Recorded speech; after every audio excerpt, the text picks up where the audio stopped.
So the Detroit Lions, after winning week 2 in, very dominant fashion, now get the fun reward of going to Baltimore on Monday night for a game that surely won't make me want to claw my eyes out. So welcome in everyone to our third preview of the season, previewing, week 3 of the NFL for the Detroit Lions as they go on the road to face a very, very, very difficult Baltimore Ravens team that I, for one, am terrified of. For one thing, the Ravens boast one of the best rosters in the entire league, and that would be enough. They are, just based on pure roster quality, one of, if not the best team that the Lions will face this season.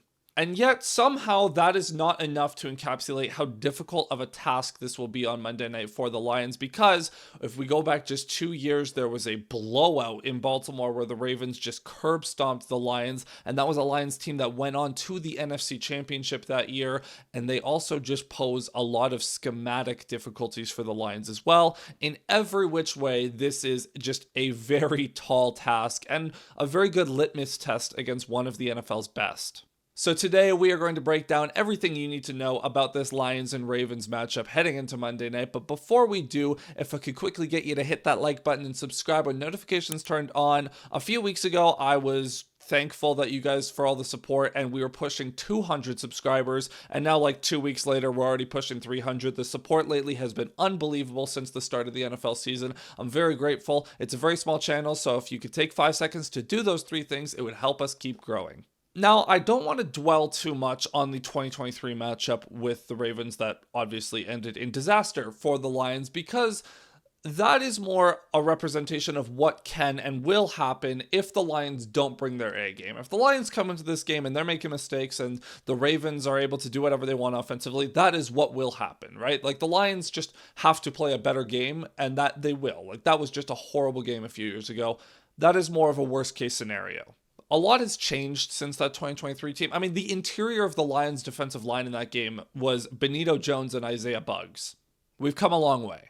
But we are going to start off with how this Lions defense matches up against the Ravens offense, because this is the biggest problem and the biggest challenge in this game is obviously containing the best regular season player in the NFL, Lamar Jackson. Now, I don't say that to clown on him for the playoff performances. It's just in the regular season, he is the best. It's just once the playoffs start, Mahomes and the Chiefs and all that. But in the regular season, Lamar Jackson and Josh Allen, they're both amazing, but Lamar and the Ravens are just unbelievable. They've scored over 40 points in each of the first 2 games. This is going to be a challenge.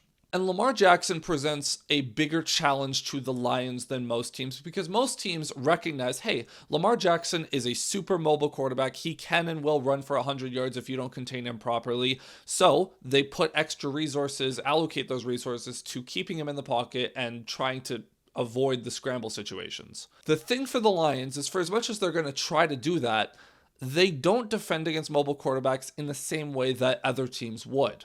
Well, Zach, what do you mean? Well, for one, the Lions don't really believe in using a spy. I don't know what it is. This started under Aaron Glenn, and the Lions just have never really used a spy. They also play a lot of man coverage, so that means all of the DBs have their backs turned, so if Lamar does get out, that means he's going to have a ton of green grass. And so the Lions, what they're going to do is when they rush the passer, they're not going to pin their ears back. They're going to try to contain with their rush lanes, but that's going to mean Lamar's going to have all day to throw, so it's just going to be a very probably frustrating day to watch the Lions front, because obviously you want to get pressure and the Lions will blitz a fair amount, but they are mostly going to rush to contain, which we'll see how that goes. Obviously Lamar is one of the best pure passers in the league as well, so just because you keep him in the pocket doesn't mean the danger is averted. But that's kind of how the Lions are going to approach it. They're going to just try to keep Lamar boxed in so that if he tries to run, that's when they're going to get him on the ground, or at least force pressure, get a throwaway, and then prevent the QB runs. They're going to try to hold him to as few yards per carry as possible. Obviously, the designed runs will be an aspect as well for them to deal with, but that's the loose game plan. Will it succeed? I don't think it'll be a disaster, but success is going to have to be relative in this one. The goal here for the Lions is very much bend, don't break. They're going to gain yards. It's impossible to contain the Baltimore offense to not, they're going to pick up chunks of yardage all day. But if you can prevent them from getting touchdowns, that's going to be what makes the difference in this game. Another big challenge, though, is stopping Derrick Henry. Now, I know the Cleveland defense did a fantastic job of that last week, even though they still got killed. It didn't really matter. But Derrick Henry, one of the NFL's best running backs, the best power running back in the league, he is going to be a big challenge, obviously. This is going to be a weird one because the Lions' strength in run defense is up the middle. DJ Reader and Tyleik Williams have been fantastic defending the run up the middle to start the year.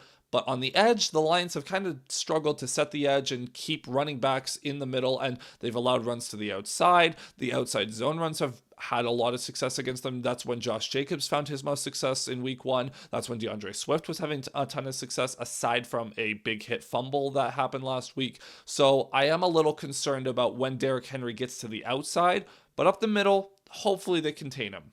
And then obviously the Lions run more man coverage than pretty much anyone in the NFL, and the Ravens have some really speedy receivers, namely Zay Flowers, who DJ Reed will try to keep up with. I think he's going to match up against Flowers most of the day. We're going to see how that goes. Can Terrion Arnold defend some of the other receivers that Baltimore has to offer? We'll just have to see. Obviously, he's allowed a lot of yards over the first 2 weeks because teams have just been ready for the man coverage the Lions present.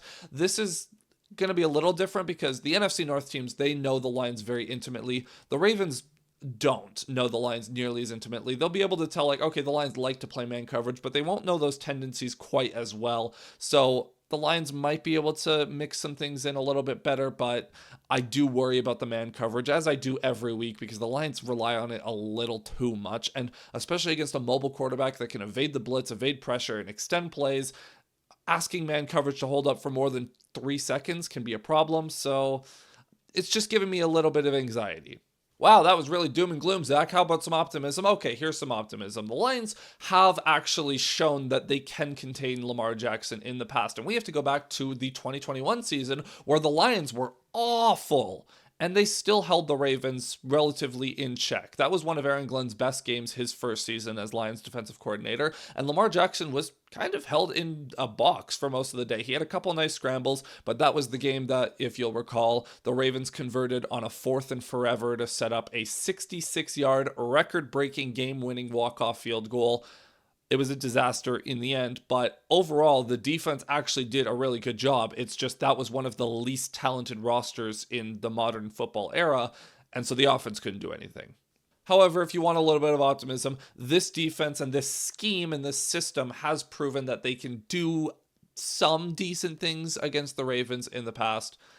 Is it going to matter? No, because that was 4 years ago, and 2 years ago they put up 38, so we'll see what happens. But if you want a little bit of optimism, there you go. But the real answer is the optimism is going to come on the offensive side of the ball, where the Lions, their offense roared back to life last week, scoring 52 points. Now, granted, Chicago's defense just looks like it sucks, but for some more optimism, Baltimore's defense does look like it is beatable. Now, one of the most fascinating things this week is the Lions have a very good safety, a top 3 safety named Brian Branch, who does all sorts of crazy things all over the defense. He plays at every level. He plays near the line of scrimmage, in the box, deep, covers in man, zone, whatever. Like, he just does everything. And the Ravens also have a top 3 safety that does all of these sort of things in Kyle Hamilton. So kind of a weird, not looking in the mirror, but just 2 guys who do a lot of similar things that it's going to be a unique challenge, because we think as Lions fans, we watch Brian Branch and we're like, wow, look at all the crazy things he can do. We don't often play against players like that, mainly because not a lot of those players exist in the NFL, but Kyle Hamilton is absolutely one of them, perennially a contender for first team All-Pro every year, and he's, like I said, a top 3 safety. He's fantastic, and he's going to present a lot of challenges for the Lions. And I do worry about the Ravens front as well. They have Madubuike, who's going to provide challenges for the interior of the Lions offensive line. Now, granted, the interior was fantastic. The entire offensive line was fantastic last week, especially in pass protection. Gave up 2 pressures on the entire day and 0 sacks. Again, Chicago's defense just might not be that good, but there's some optimism. It looked a lot better at home in week 2, so hopefully we will avoid the disaster that was week 1 in terms of protection there. But Madubuike is going to be a challenge for these young guards and Graham in the middle. And then Mike Green, the rookie edge rusher, is also someone to be wary of. Now, I know in the draft process we talked about why Mike Green fell and all of the off-field stuff, but on the field he is a very fantastic edge rusher. And for Taylor Decker, I do worry a little bit about that matchup, and especially because Jared Goff obviously doesn't have the ability to escape pressure like a lot of other guys in the NFL do. But the big thing here is the Ravens just have been kind of bleeding yards over the first 2 weeks. They've given up a lot of rushing yards. They've given up even more passing yards. So Amon-Ra St. Brown, going to have to be a big day for him. Jameson Williams, maybe we can hit a big play to him. Isaac TeSlaa, is he going to get more involved after 2 straight weeks of having an incredible one-hand catch? And is this going to be, can Jahmyr Gibbs find success? If we want to look back at that 2023 game, for as bad as it was, Jahmyr Gibbs actually, that was the first game of his career that started to look pretty good. And he got his first career touchdown in that game. Granted, it was in garbage time, so who cares? But the Ravens defense, for as much talent as they have, and Marlon Humphrey is also a very good corner, they just haven't put it together early in the season. So I think the Lions, with how good their offense is, how talented they are, I think they're going to be able to put themselves in positions to score points. It's honestly just going to come down to which team does a better job finishing drives in the red zone. For the Lions, the game plan is going to have to be control time of possession, run the ball down their throats, have long sustained drives, because you have to keep Lamar Jackson off the field at all cost. And the other thing that's also just as important is the Lions cannot have turnovers, or at least if they do, they can't lose the turnover battle. When you're playing a roster this good, any mistake you make is going to be more pronounced. So the Lions have to play near perfect in this game in order to find success.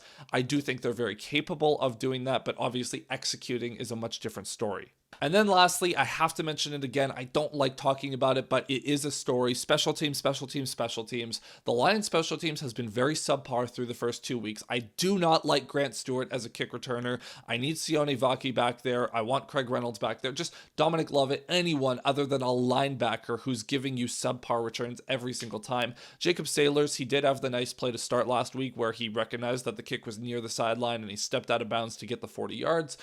But he's also been lackluster as a kick returner too. The Lions are behind league average with their returns, and that is a big part of the game now. So they have got to get better in that department. They've got to be better on their kick and punt coverage, because the Ravens do have a good special teams unit. So if the Lions are going to be this mediocre, that's going to be an extra advantage for Baltimore for them to exploit. And again, any mismatch or advantage in this game is going to be more pronounced against a team as good as Baltimore is. And I know it sounds like I'm just gassing up the Ravens as much as possible, but they truly are one of the NFL's best. We have recent evidence of them giving the Lions fits, and they are just a very bad mismatch for this Lions defense. So I am very concerned, and I'm just being cognizant of the fact that the Ravens are 4.5-point favorites for a reason. The Lions in their own right are one of the NFL's best rosters, and they're 4.5-point underdogs for a reason, because Baltimore is that good. Obviously, there is a way the Lions win this game. For as much as I'm talking about all the things the Ravens do well, the Lions will still have, a 45% chance to win? Like, no game in the NFL is really that lopsided of a matchup, but I just am expecting the Lions to lose to some degree. I would be ecstatic if they win, but knowing that they have Cleveland and Cincinnati in the weeks after this, they'll be able to fix their record, no problem. I'm just hoping for a good game. So that is going to be it for this video. Thank you so much for watching. If you made it this far, consider hitting the like button and subscribe with notifications turned on. Let me know down in the comments below what you think of this matchup, a score prediction, or just what you're excited for, concerned about. I would just love to hear from you. And I'm going to be live streaming this game on Monday night, so if you want a Lions fans play-by-play on the game, feel free to come swing by the stream and just come hang out for a few hours, watch the game with me. It'll be a good time, and I'll obviously have a post-game after that, so be on the lookout for that. And until then, my friends, cheers.